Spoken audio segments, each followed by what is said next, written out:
Now tonight, we're going to be talking about the Second Amendment court case. A very, very important court case, and one that really looks promising. I think that we have got a real shot at this thing. Ladies and gentlemen, Mark Baird.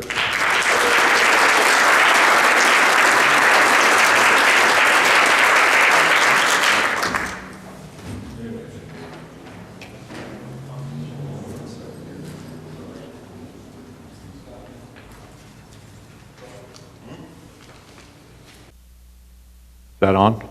Yeah. Okay. Thanks for being here and listening to me yet again, and thank you for those who have never heard me yammer. I appreciate you coming, and I hope you appreciate what we have to say and what we're trying to do here. I got an interesting death threat today. It was kind of fun.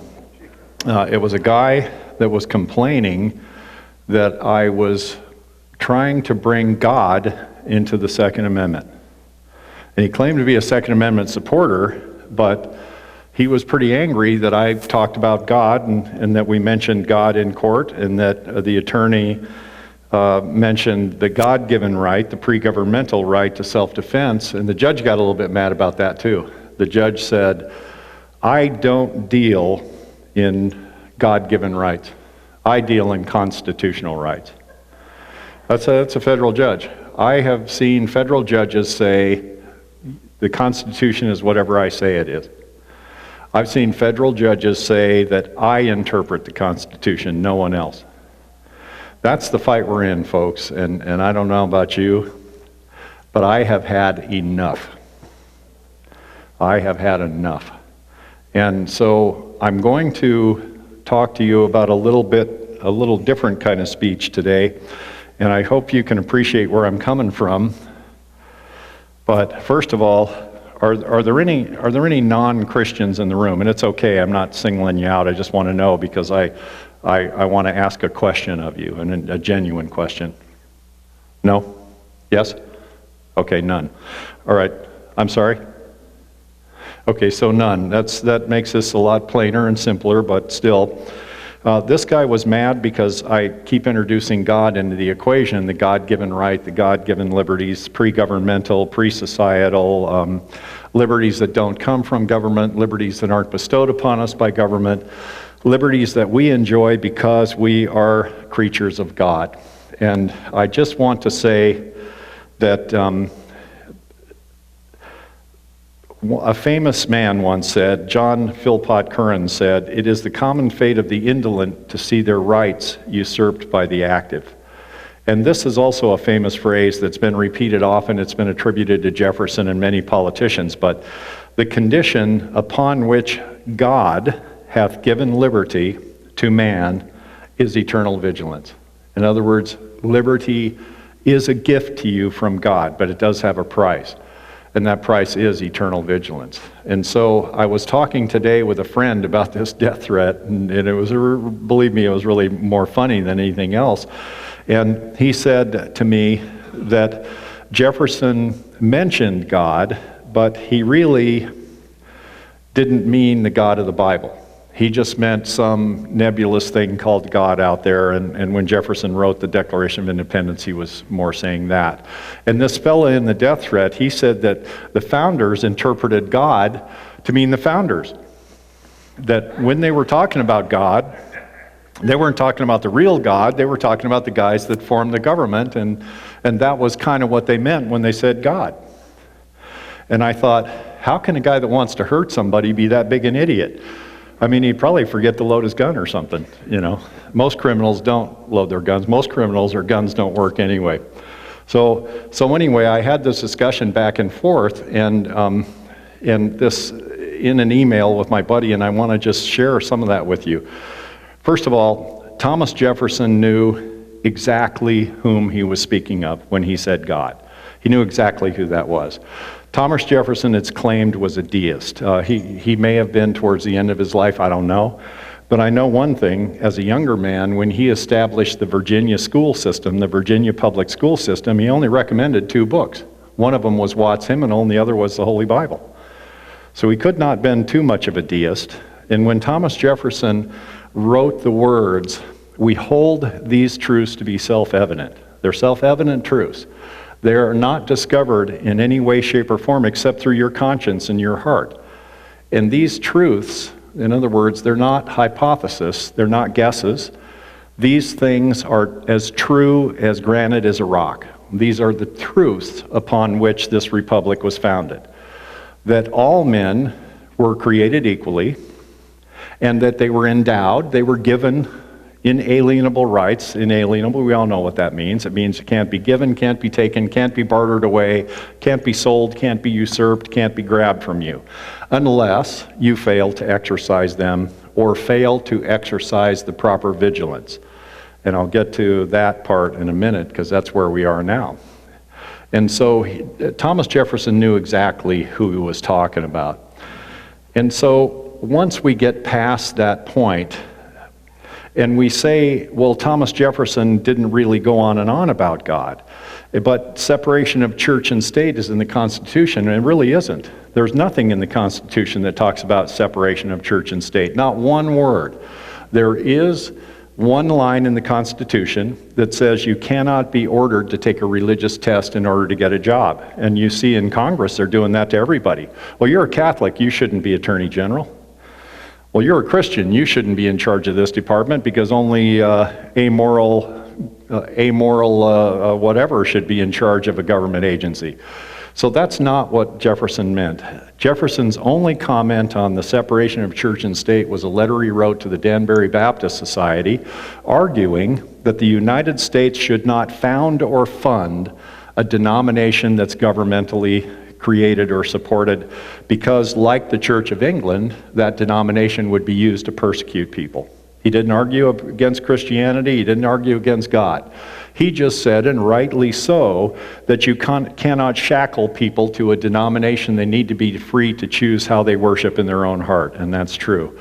And so Thomas Jefferson was by no means against God in your life or God in your Constitution, not in any way, shape, or form. And believe me, Thomas Jefferson meant the God of Abraham, Isaac, and Jacob, the God of the Bible. That is who he was referring to, not some specious or spurious or nebulous concept. And so then we come to the point that my email buddy was getting to, and he was saying that atheists have a place in the United States, and they do. And he made the statement that pantheists have a place in the United States, and they do too. I mean, and then he said, what about Muslims? They have a place in the United States, and they don't worship the same God. Well, they would argue with that. I agree with that guy on that point. But here's the problem for atheists.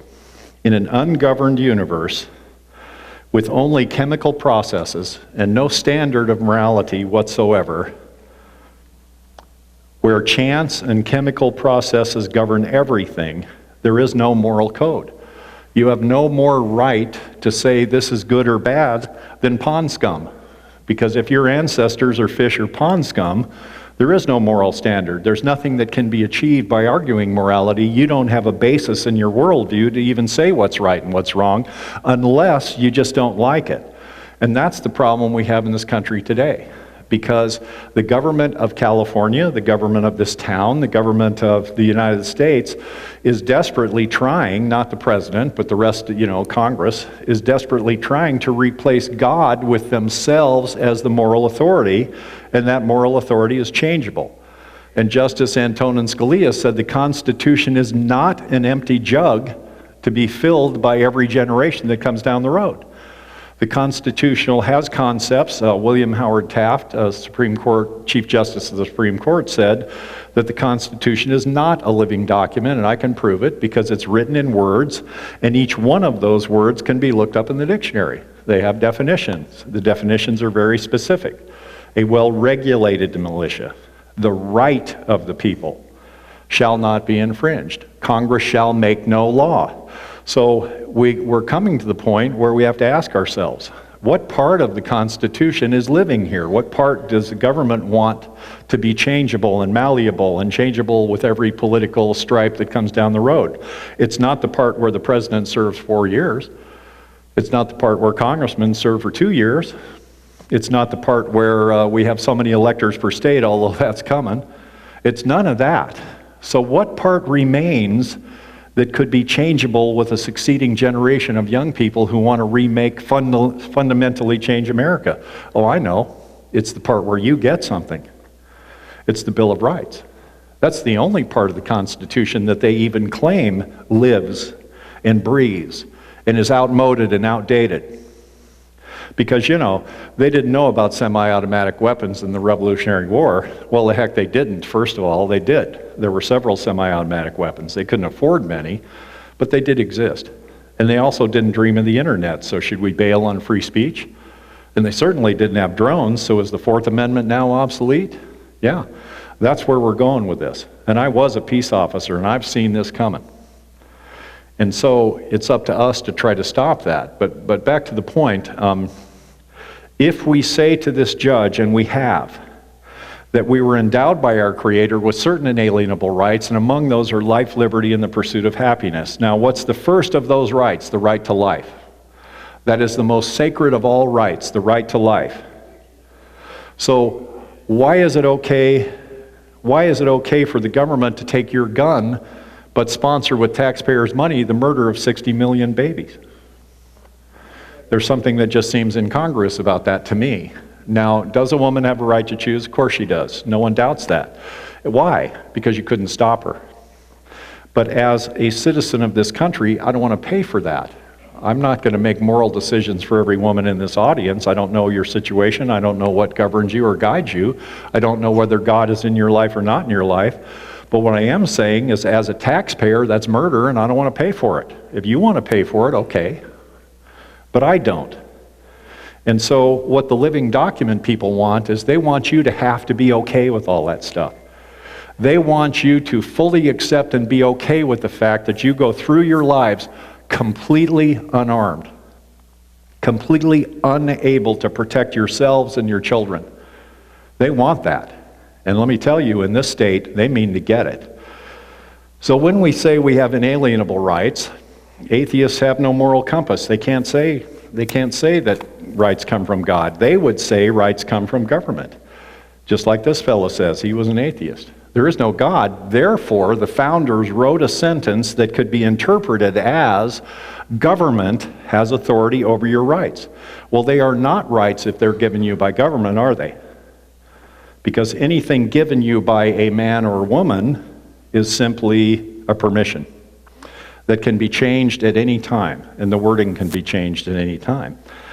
Now, when we go to say Muslims, Muslims are theists. However, they don't get things from God in the Muslim faith. And I spent 30 years in the Middle East, so now I've read the Quran many times, because one time I was bored and they gave me one in English, and I was there for about 3 weeks, so I read it several times just to see what was in it. They don't get things from God. God gets things from them. Here's how you make it to heaven in the Muslim faith. You do whatever you think God wants you to do between now and when you die, and if you have sufficiently impressed Him when you get in front of Him, then you might make it to heaven, but you might not. That is not the God that created this universe. There is no purpose in that. If our only goal is to please someone that we can't see, there's no purpose to that person being God. Why would you bother to create the universe? Just get all the people you want to impress and put them in front of you right away. Now, the pantheists, Hindus and Buddhists and things like that, and first of all, Buddha never claimed to be God. I've read that book 50 times. He was just a guy that claimed to figure it out. He never said he was God, never thought he was God. He just achieved some kind of knowledge, and then he disappeared, and pretty much everybody else was left to think what they wanted about it. And as far as pantheists go, well, go out in the backyard and ask a rock what to do, because that's the moral authority you're subjecting yourself to. If a tree bends this way, I'm supposed to go that way. If it bends that way, I'm supposed to go that way. What if the wind's not blowing? You're in trouble. So pantheists don't have a moral view upon which rights can be given. Mohammedans don't have a worldview upon which rights can be given. There is only one faith, and that is the Judeo-Christian ethic that provides a worldview where there is a moral compass. And you cannot have a moral standard unless there is a moral standard giver. Because if you are not given these these moral standards by someone who is far superior to you, far more powerful than you, far more knowing than you are, far more deserving of honor and respect and fear than you are, then what good is the moral code? It's useless. And so the founders knew that the God of the Bible created this universe, period. This nation was born, conceived, and built upon Judeo-Christian values by Judeo-Christian men and women.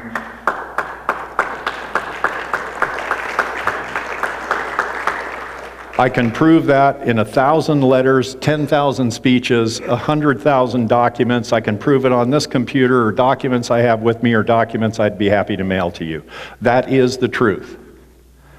In fact, the first official document we signed as a nation was a peace treaty with Great Britain. The very first line in it was in the name of the Most Holy and Undivided Trinity. When Nathan Hale knocked on the door of Fort Ticonderoga, and he was with Benedict Arnold and the Green Mountain Boys, and he knocked on the door and he said, "Surrender this fort." And the major that was the commander of the fort, he was pretty surprised, as nothing had happened up there in months and months and months. They didn't expect anything to happen. And so he goes to the gate and he says, "By whose authority do you command me to surrender this fort?" And Nathan Hale responds, "In the name of Jesus Christ and the Continental Congress." So if we have no God in this country, I don't know what he was talking about, but that theme is repetitive throughout our history until very recently. So now, once we get to the fact that we do agree that there is a reality and a concept of God, that God exists, and that God as an entity is capable of bestowing rights upon the rest of us.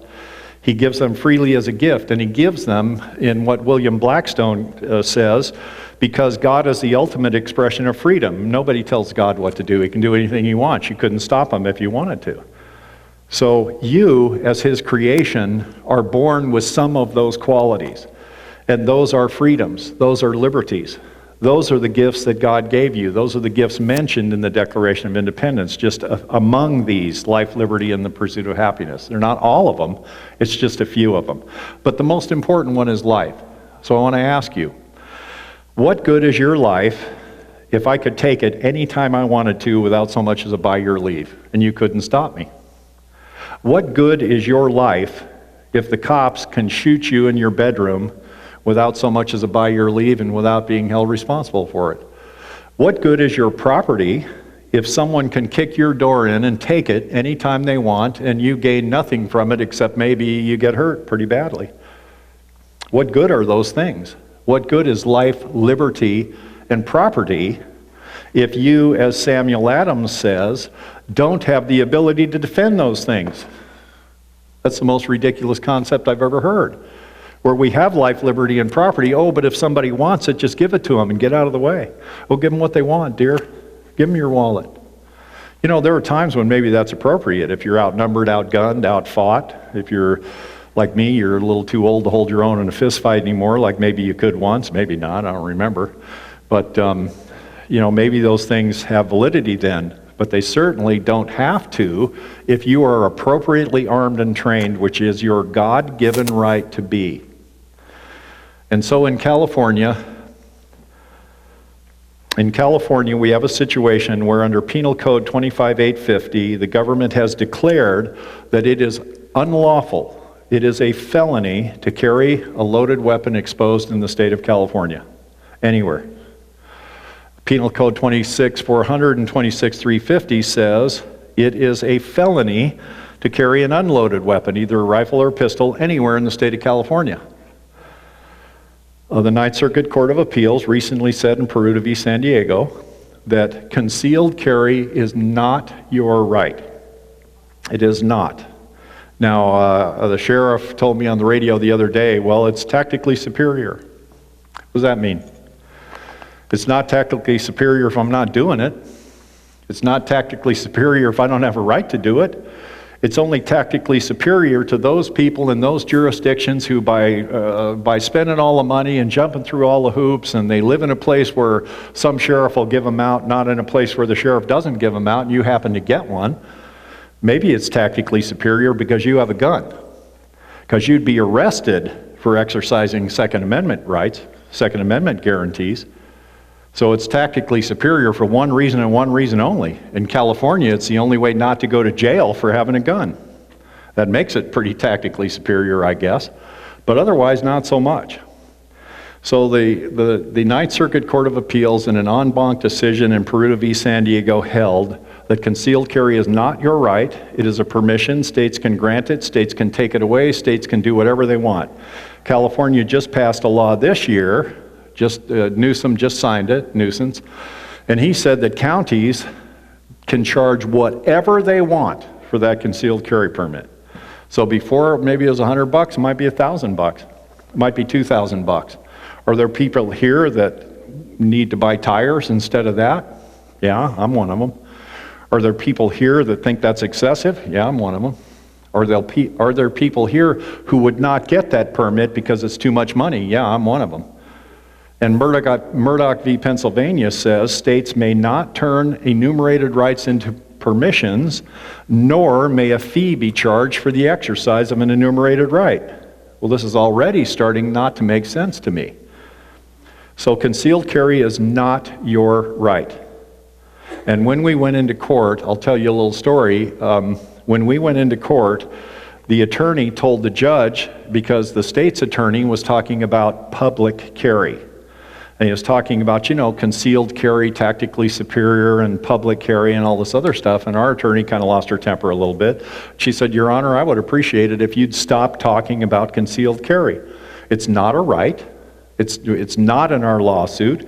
We're not talking about concealed carry. And for the state's attorney to conflate the term concealed carry into some vague reference to public carry and use that to dismiss this lawsuit is disingenuous, and it's legally unconscionable. We are talking about one thing, and that is the core right of the Second Amendment, which according to this circuit is the open carry of a loaded weapon in public places. Now, we're not fighting over sensitive places. That might be another lawsuit, because you can't get all the fish out of the pond in one day.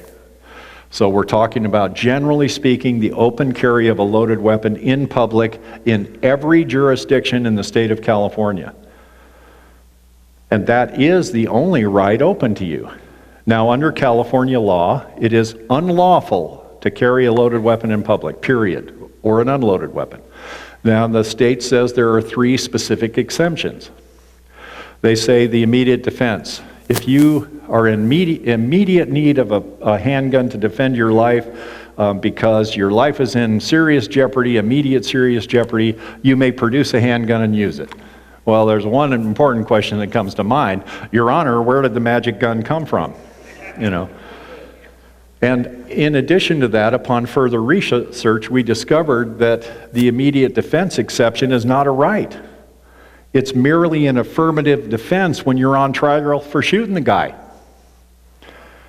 So you get up on the stand and you say, well, yeah, but I had the immediate defense exception, and that's where the prosecutor says, yeah, but you could have called the cops.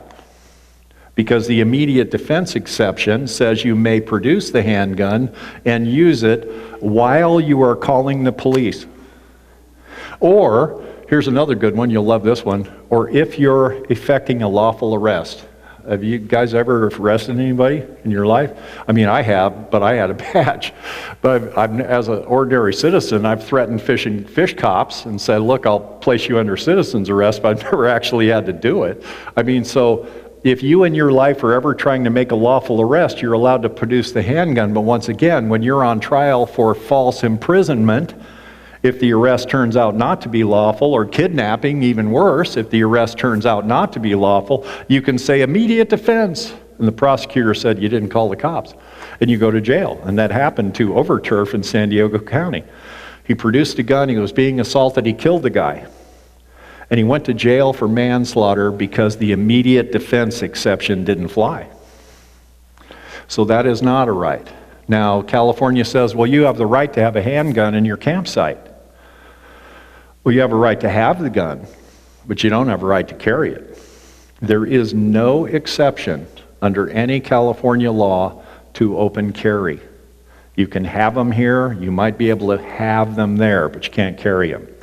So the only exemption that actually fits is the 26, 150, and 155B2 permit. Now that is under the concealed carry statutes, where the sheriff or police chiefs in county of only less than 200,000 people are allowed to issue permits for the open carry of a loaded weapon. There's just one problem with that. No sheriff has ever issued one of those, not even once, not in any county in California, not one single time. And there is no paperwork. There's no application to get one. And if you go ask the sheriff, when I first talked to my sheriff about it, he didn't even know about it. So you can't get one, there is no application, or in the case of my sheriff and Tom Basinko, I know of two for sure, they will never issue one of those permits, never ever, because they're afraid their police might be afraid. I was a policeman. When I saw a gun, I wasn't afraid. That's kind of my job, to discern the good guys from the bad guys, right? You know, if I walked up to a car and there was a gun on the seat, I'd go, oh, cool, what's that? Oh, it's a 1911, it's my uncle's. I'm taking it over to my dad's for shooting tomorrow. Oh, okay, well, do me a favor, don't play with that while we're talking. That was it. I mean, I never had problems with that. I grew up open carrying weapons. When I was younger, we used to open carry weapons. My dad did it all the time. Nobody cared. The streets were not running red with blood. People were not shooting each other over handicapped parking places. In fact, nobody even thought about it. Yeah, I can remember walking in the sporting goods store where pretty much everybody had a gun. I didn't even look at them. I just don't remember that being very remarkable. And it certainly wasn't legally a problem. So we did sue, and we had our day in court. Unfortunately for us, we drew the same judge as CFR, and she changed the court date 3 times. The last time, everybody traveled down to Sacramento, and on 15 minutes' notice, she canceled the court hearing because she didn't want the courtroom to be full, we think. So the next day, we had the hearing, and it went pretty darn well. It really did. Our attorney is a sharp. She's a pistol. She got right up in that judge's face when it was called for, and the state did not have an argument, really, to counter us. In other words, the state admits everything they're doing. They admit it in their own filings. And I'll just read you a little piece of it if I can find it real quick. California has delegated, first of all, consider your Second Amendment rights. They are your rights attached to your being, attached to your soul. When you leave the house, they leave the house with you. If you go to the store, they go to the store with you. They cannot be detached from you because they were gifts from your Lord and your Savior to you as an individual. You have the inalienable right to keep and bear arms, and that right shall not be infringed. So here's what the state says.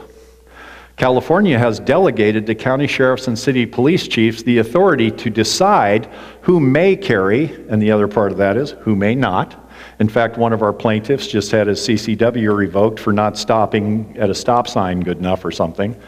The authority to decide who may carry firearms in the streets, plazas, parking lots, shopping centers of its cities and towns. So California has taken from God that which God gave you, and they have now said that the sheriff and the police chief are God, and if they say you can carry, then you can, if you pay, and if you go to the training, and if you go to the classes, and if he likes you, and if you pass the background check, and the screening, and if the deputies go talk to your neighbors, and if all those things are true, in 6 or 7 months, he will give you permission to carry for 2 years until you got to go through it all again. Oh, and 80% of your hits have to be in the 9 ring from 17 yards, is it? 17? 15 yards. 80% of your hits have to be in the 9 ring from 15 yards. Oh, by the way, and this is coming from a former policeman, most gunfights happen at 6 feet, 2 yards. So police chiefs have that authority. Now, the relief that the plaintiffs seek, that's me, and here's the relief I seek. We, the people of the state of California, have the right to keep and bear arms, and that right shall not be infringed. That's the relief I seek, nothing less. The relief the plaintiffs seek in their motion for preliminary injunction to make open carry of firearms in public available, now catch this part, to all law-abiding individuals, you know, who else would it go to? to all law-abiding individuals would upset the careful balance of carefully constructed regulations together with protecting the rights of the individual are designed to maintain order. Okay, so here's my first question. This is logical. How is taking a right away from you protecting a right? That seems a little bit obtuse to me. And the second half of that question is, who are you maintaining order over? I've arrested Del Norte, Serranos, Mexican Mafia, Hmong drug growers. Pretty much all their firearms were illegal. Not a single one of them had a CCW. In fact, they don't even care. If they need a gun or want one, the Crips and the Bloods just go get one. They don't ask for a permit. They don't care about the permit. So the only people that they're interested in maintaining order over is you, the lawful individual. The judge asked. She's trying to dismiss on grounds of general harm. So she says, well, the class of people you're trying to protect really includes everybody, don't you think? And the attorney says, no, I don't think that. And the judge says, well, yeah, but really, you're including lawful individuals in this lawsuit. You want to restore the right to lawful individuals, but isn't it true that lawful individuals can, jaywalk? And the attorney said, no, I don't think that. I think lawful individuals are quite generally lawful. In fact, in one of our declarations, it very clearly states that civilian gun carriers are typically more law-abiding than policemen are, because you are more responsible and more worried about the responsibility you have with a firearm. When a police officer, you kind of get, dull to the fact. But usually individuals don't. You're very careful with firearms as a class and as a group. So then the judge says, okay, and this was something she brought up in the CFR case too, in order to promote the general harm dismissal of the case. She says, well, all right, that just who wouldn't be included in the class of lawful individuals? And our attorney kind of like, you got to narrow that down for me, Judge. I'm not really sure where you're trying to go with this. Well, who would not be included in the class of people that you define as lawful individuals?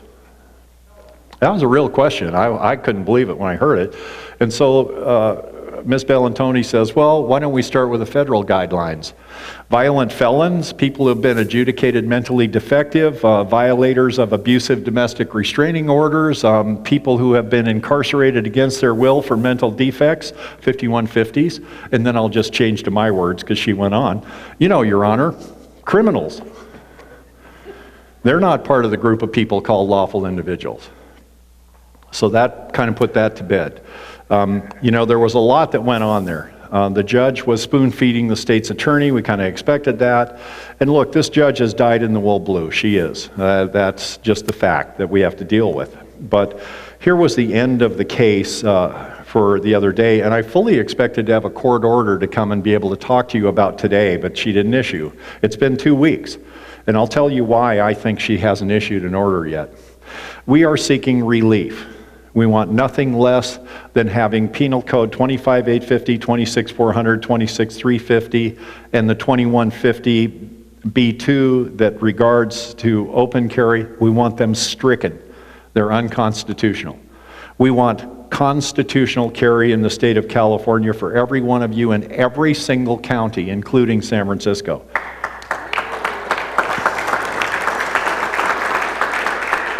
Where, by the way, they only have 2 concealed carry permits in San Francisco County, and both of them belong to judges. Oh, funny how that works. So the elite can protect themselves, but you can't. And that is what the case asks for. Now also, we have a Fourth Amendment and a 14th Amendment claim. The Fourth Amendment claim is usury and possessory interest in property. In other words, and the judge was really mad about this one. This one made her mad.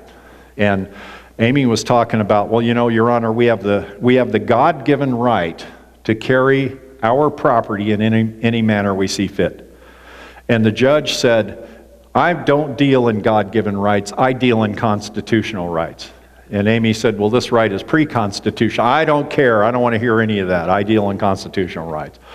So the possessory and usury interest of property is if you purchase your firearm lawfully, and you are a lawful individual allowed to purchase that property, and you use that property lawfully, the government has no say in how you bear that property. In other words, ladies, if you're at work and you have your pistol on your hip, and then you go out that evening and you need to wear a dress and you can't wear a pistol on your hip, are you concealing the weapon, or are you just putting it in your purse so you can carry it? If I walk outside and it's freezing cold and I have my pistol in plain sight, am I concealing my weapon, or am I just putting on a coat because it's cold? You need guilty conscience to prove intent.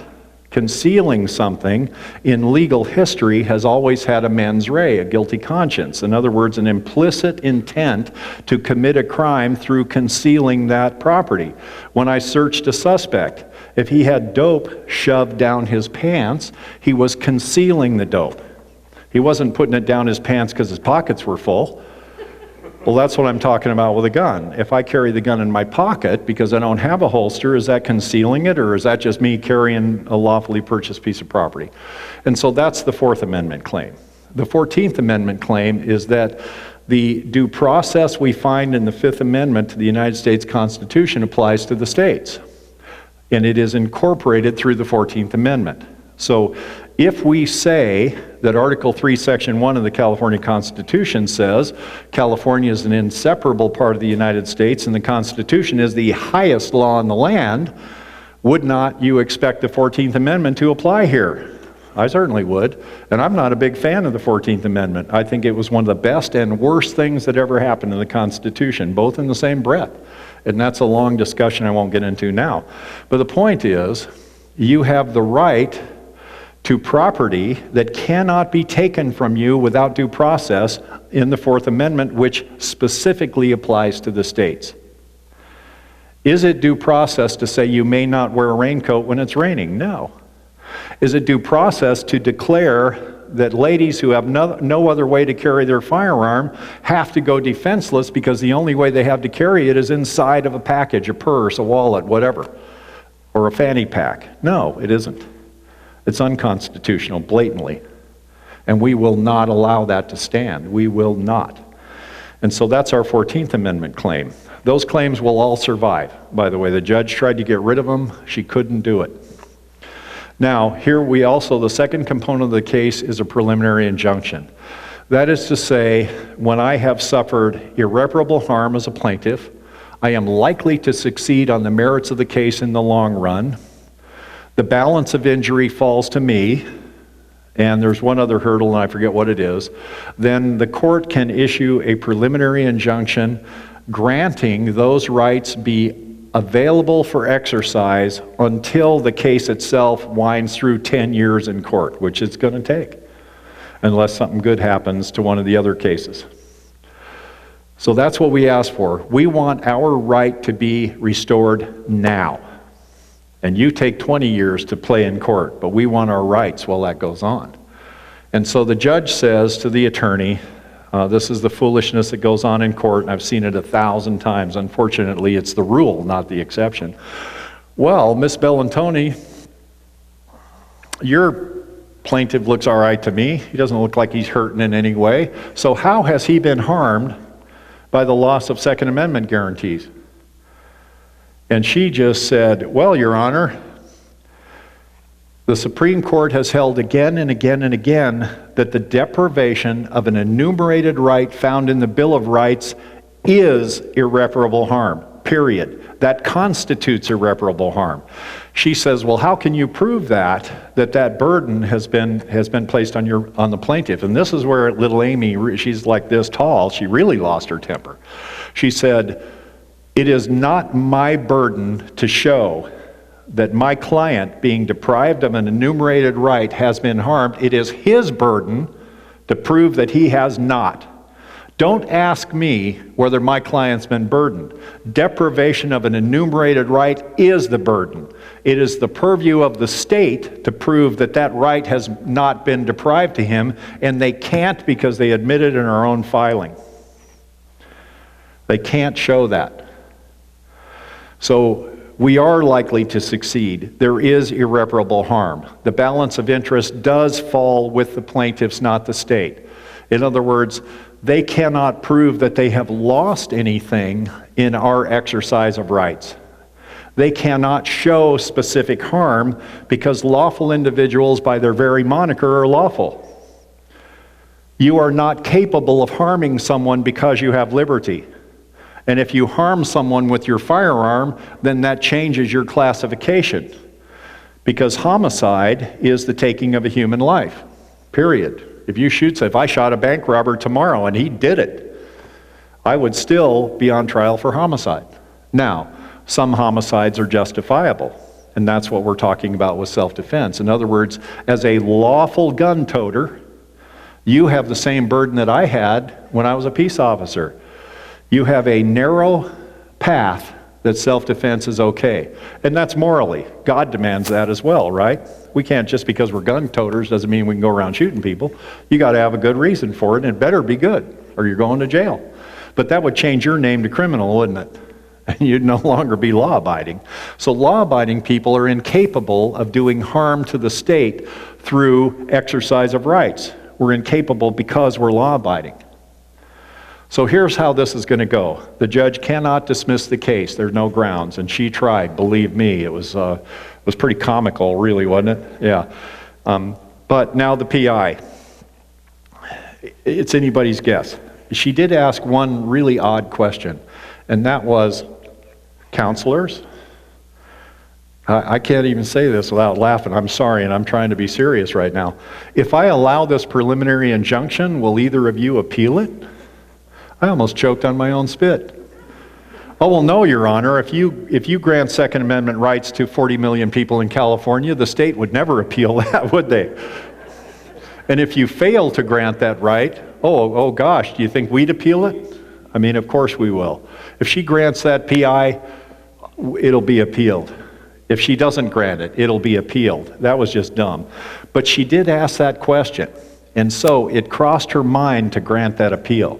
Now here's what I'm asking you specifically. I'm asking you, if this preliminary injunction is granted, the state will run straight to the Ninth Circuit, and within 10 days, they'll have that PI set aside until we can appeal it to the Ninth Circuit. And we can fast track it. Deprivation of rights is an emergency by necessity. We can get that thing fast tracked and get there pretty quickly. But will you carry? Because if we don't carry when we have the right to carry, then we're giving it up on our own. And so I'm not asking you to carry to make a statement. I'm not saying, first of all, we're only going for pistols in this go around, so you can't sling up your AR, even if, yeah, Doc. Shame on you, Doc. But yeah, that's what I'd rather have too, because I like it better, and as my eyes get older, I'm better with it. But anyway, so what I'm asking you to do is exercise the right. Don't make a statement. Be inconspicuous. Be normal. But let's teach people that there's nothing to be afraid of. There's nothing to be afraid of because we choose to exercise a right to defend ourselves and our family. I mean, I wear a gun every single day. Every single day. I mean, it gets boring. It's digging in my hip. I'm getting too fat for it. The holster is cutting a hole in my side on the way home. But I do it because I've taken so much dope off of people, and some of them might still be mad. You know, so I do it, and I do it to protect my family, and I do it because it's my right to do it. And if I fail to exercise that right, what does that say about me? So I do it even though it's inconvenient. What I'm asking you to do is exercise the right, because if we could demonstrate that Californians have this right and that the state of Jefferson gave it to them, can you imagine what we could possibly accomplish? Yes, Californians, you're welcome for your liberty, and if you would like some more, get off your lazy backsides and help us. Because we can give you the rest, but we can't do it alone. And we can't do it without money, and we can't do it without 10,000 people that are willing to show up at the drop of a hat. Let me tell you, if we had 100,000 people down there at that Second Amendment court case, we would have won that PI on the spot. And bless your hearts, you show up more than anybody. But I got some bad news, it isn't enough. We got to have 10 times 10,000 of you. and then we'll win something. This recall of Newsom is big. This Second Amendment case is big because it's demonstrative of what the people can do if they choose to exercise the liberty given you by your God. And if we don't exercise that liberty, who's at fault, them or us? Us. And there's no laying that off on anybody except look in the mirror. So I'm hopeful we should have a court order any minute. It's been 2 weeks. For a minute order, it's a little long. But here's what she's struggling with.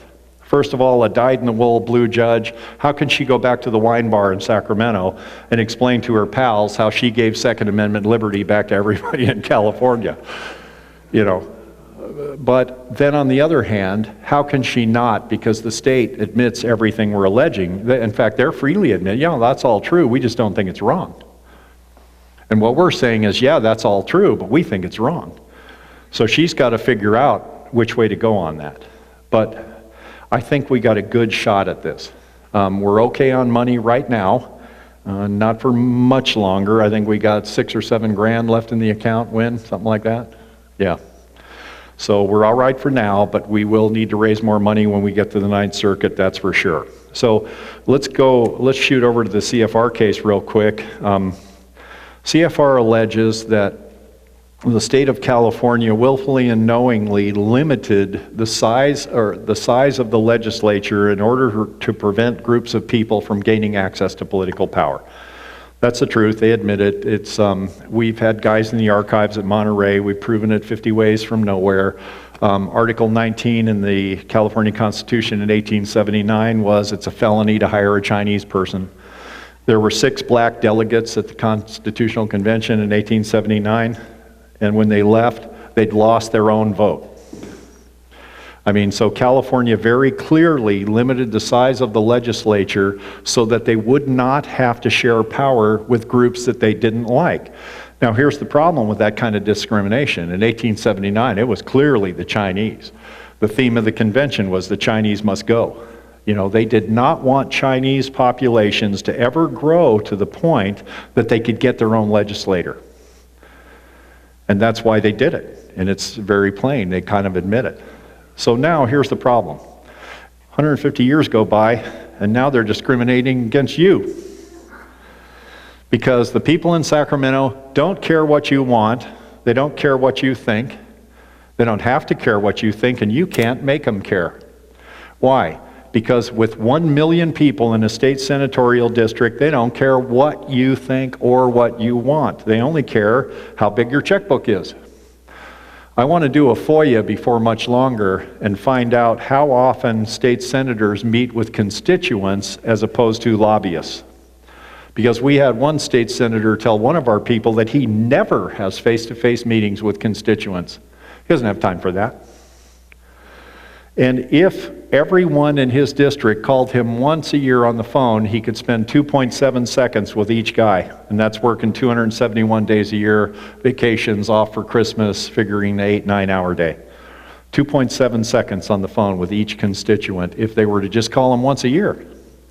So what we're asking the court is, what's enough? Will you answer this question now because it must be answered? If a state senator can't represent 1 million people, why don't we look down the road 100 years? Can he represent 10 million, 50 million? I mean, right now, the people of North Korea have more representation than you do in their legislature. They have one for about every 50,000. You got one for 500,000.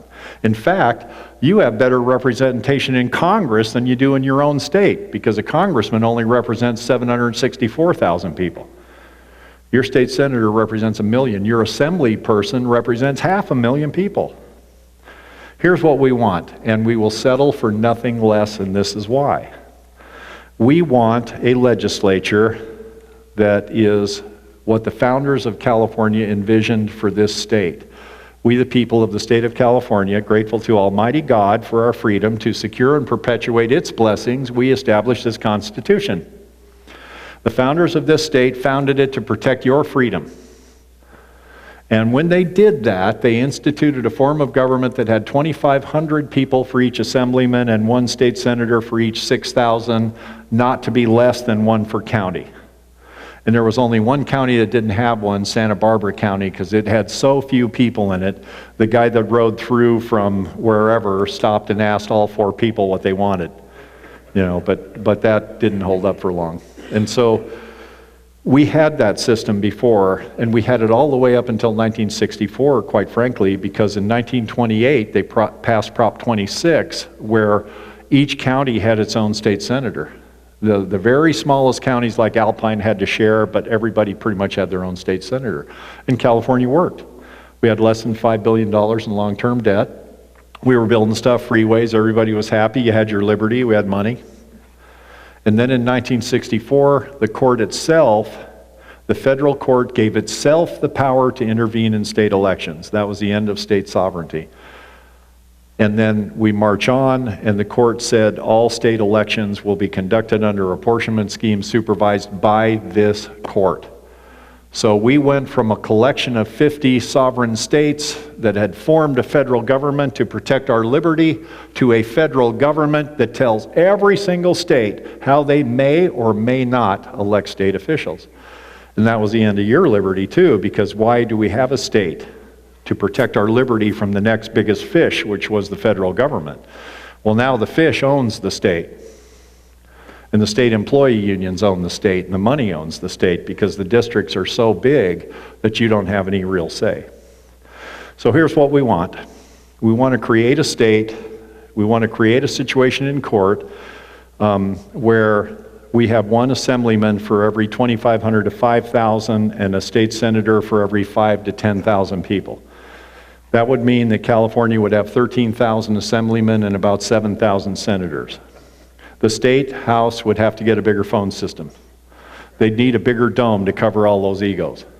But what we hope will happen out of that CFR lawsuit is that we would create a situation where the state of California comes to us as the plaintiffs once again and says, hey fellas, this ain't gonna fly. What can we do instead? And that's where we stand up and say, it's easy. Let our people go. And we create the state of Jefferson, where each county has a state senator. No county has less than one representative in the assembly, and I would like to see that number of between 2,500 to 5,000 for assembly, and each county having equal representation in the state senate, the same as the federal government has under the Connecticut Compromise, the federal model of government. And that would guarantee our liberty. And the Constitution we have written, it's pretty good. The court case has been stalled because the judge says, you don't have the right to be in court.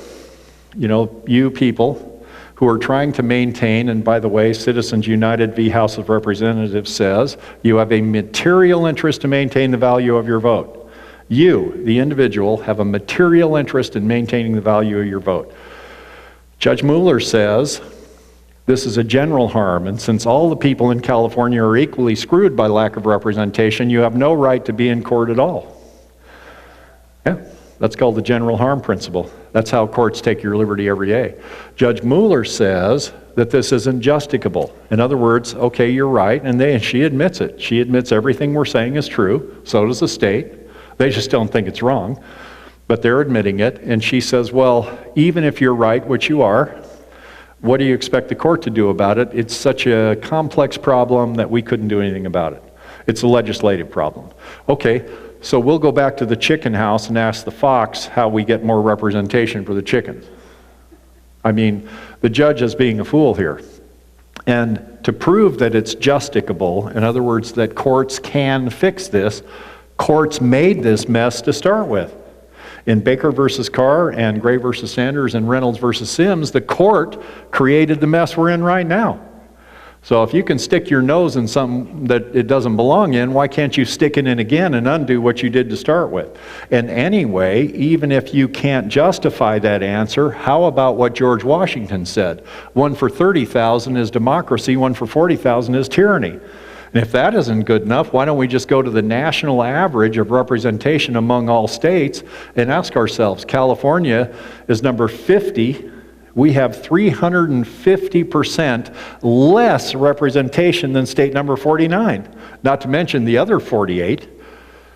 At 1 per 1,000,000 and 1 for 500,000, The next worst state is Texas, and they have about one for, I think it's 300,000 or 400,000 and one for 200,000. So, judge, go with the national average. I mean, there are several ways to fix this, but at the very least, it would create a situation where government in California is untenable. But here's what I find, folks.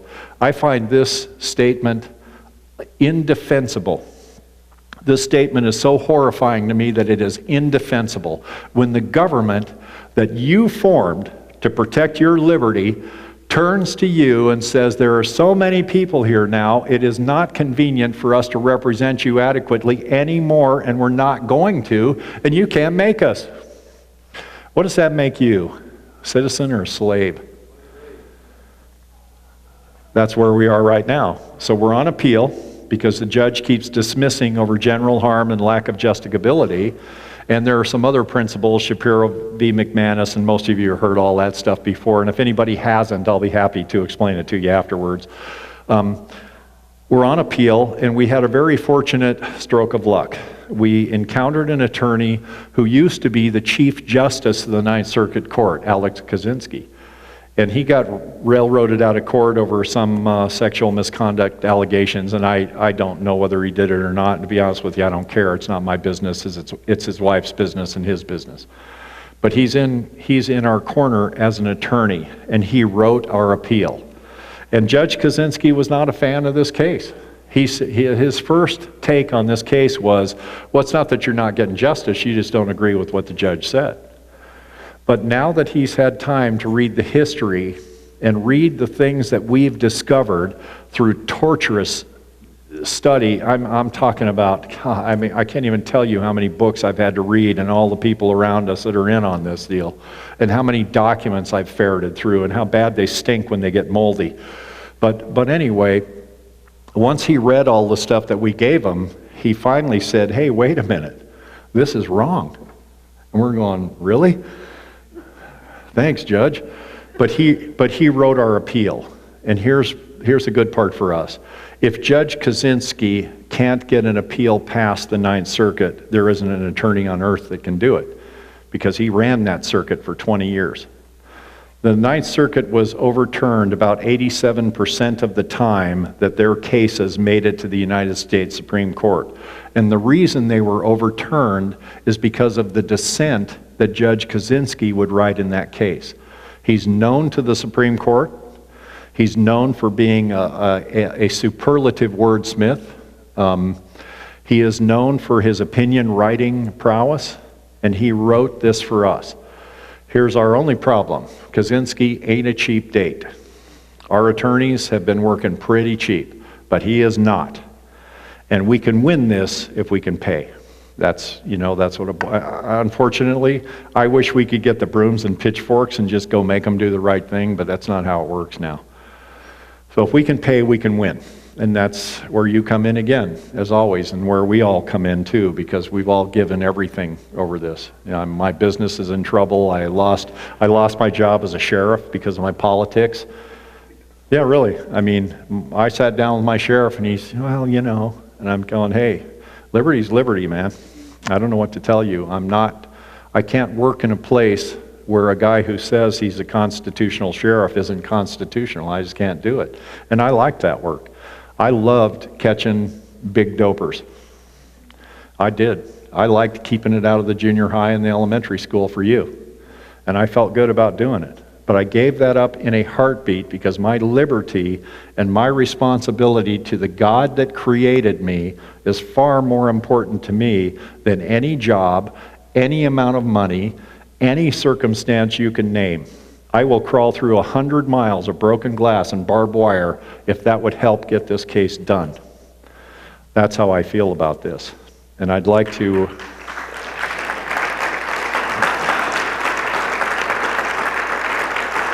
Thank you.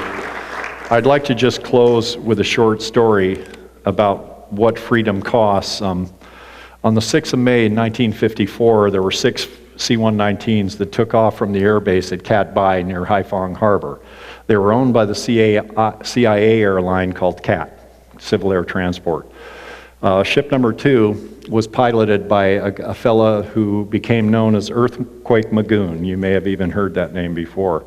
And they went to the last fire base in the valley called Dien Bien Phu that was in French hands, and that was Fire Base Isabel.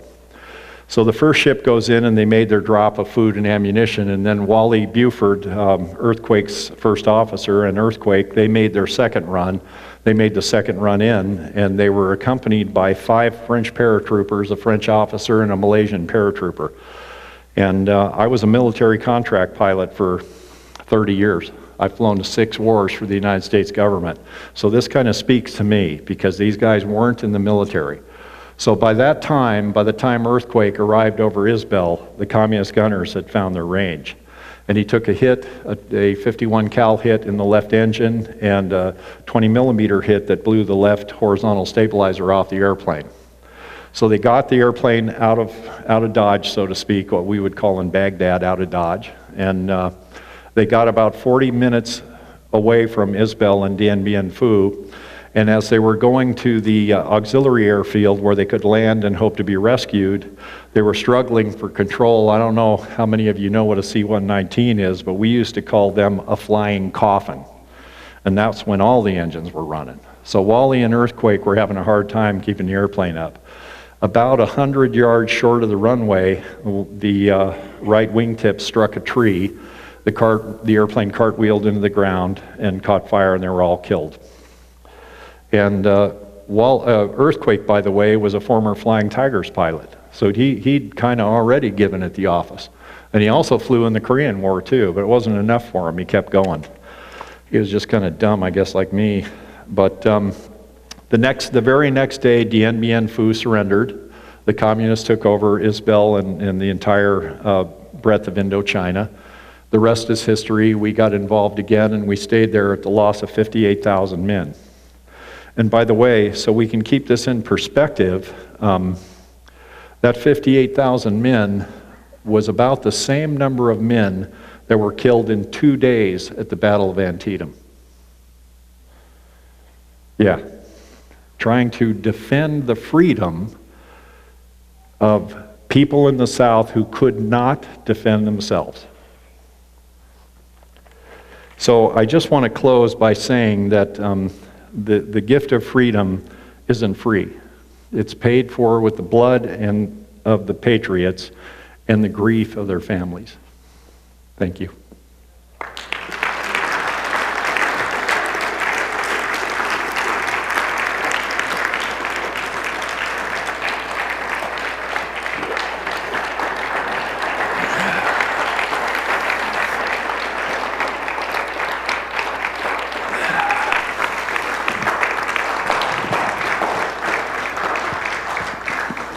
And I'd be happy to answer any questions. If any of you have questions regarding the case or what's happening next, please don't hesitate to come up.